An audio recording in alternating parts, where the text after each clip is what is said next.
voluntary severance and early retirement package costs. But while COVID-19 did hurt revenue, it was only a small part of the losses, while it incurred a higher effective tax rate. Fixed voice revenue was down over 22%, while the mobile business grew 54% in the year to 12.6 billion rand. Telkom says its mobile customer base is up almost 24% to 12 million, with net additions of 1.9 million customers.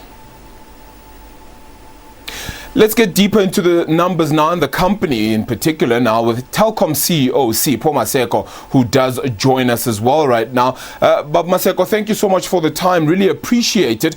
Just behind me, I sort of have a graph really looking at the state of things when it comes to Telkom for the last year and what investors have seemingly thought of Telkom. It steadily is in decline, and COVID-19 isn't, of course, the only issue. How do we arrest that?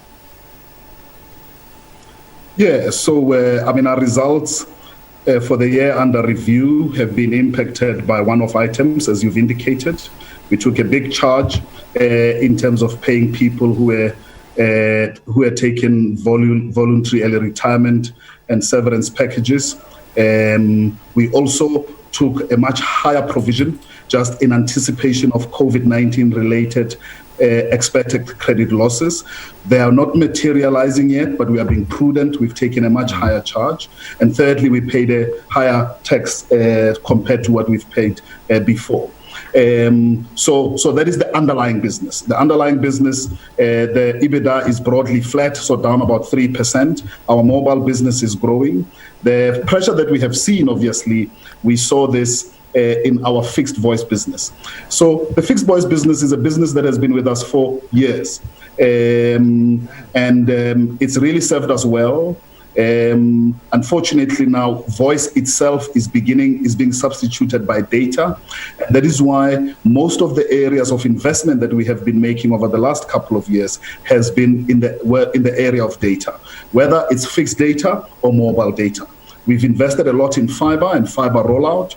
We've invested a lot in being able to strengthen the core network. One of the reasons why you and I are able to have this conversation as we are having now is that we are using broadband. We are using fiber. It's live and it carries a lot of traffic. And also we've invested a lot in growing our mobile footprint. But even in mobile, we have focused a lot more on data than we have focused on voice. And that's where most of our investment has gone into. Yeah. So, it certainly is a lot, though. Do you feel you're perhaps catching up with your competitors then in this, with you having invested so much at this stage? Yeah, it's a couple of reasons. So the reason is that as fixed voice declines, the margins that we're earning from fixed voice were higher. Because the investment was made late in the 1980s, the investment had been fully paid back, so the margins that we were earning there were a lot more higher. The margins in the newer business that we're investing in are growing, but they're a bit more lower, and that is why at EBITDA level, we've not seen that inflection point, but at revenue level, that inflection point has happened.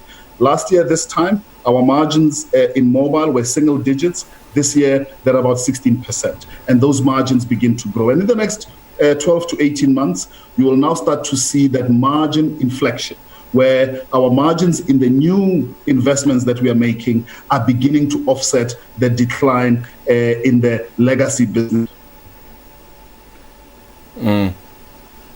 All right, Mr. Maseko, we just had a short cut there in that answer, but I think I got the gist of that. One of the big things that has happened in the past year as well has been the Cell C saga with regards to whether you would make a purchase of that or not. Obviously, it has sort of fallen through to a large extent.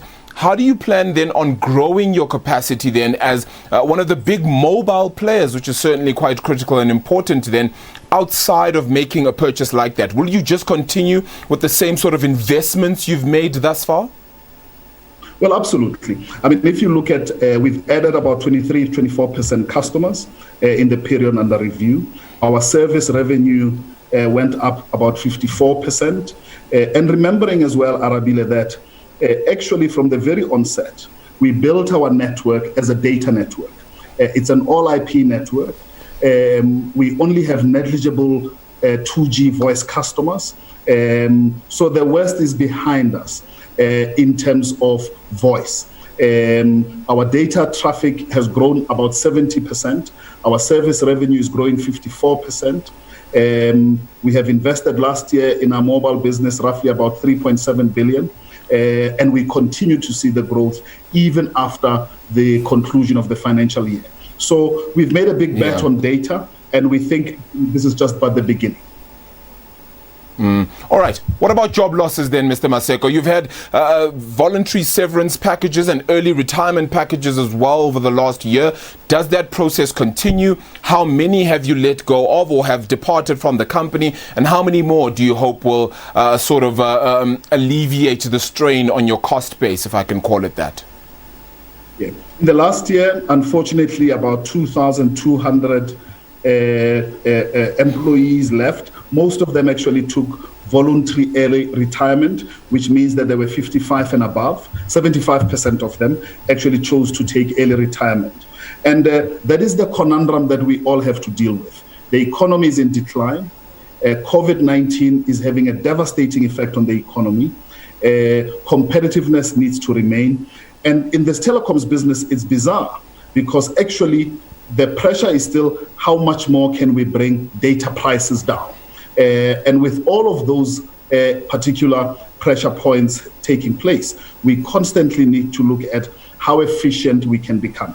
And it's not just in terms of people, but it's also in terms of our third-party spend, our own internal costs. So really making sure that every aspect of cost is managed as effectively as possible, so that we can be able to give the right value proposition to consumers. Yeah. All right. In being efficient, though, are you able to cut down data costs any more than you already have? Of course, your other two big rivals, MTN and Vodacom, have had to do so because of the Competition Commission and that threat there. Are you perhaps looking at staying competitive in this market and maybe even going even lower? I know they're already quite competitive.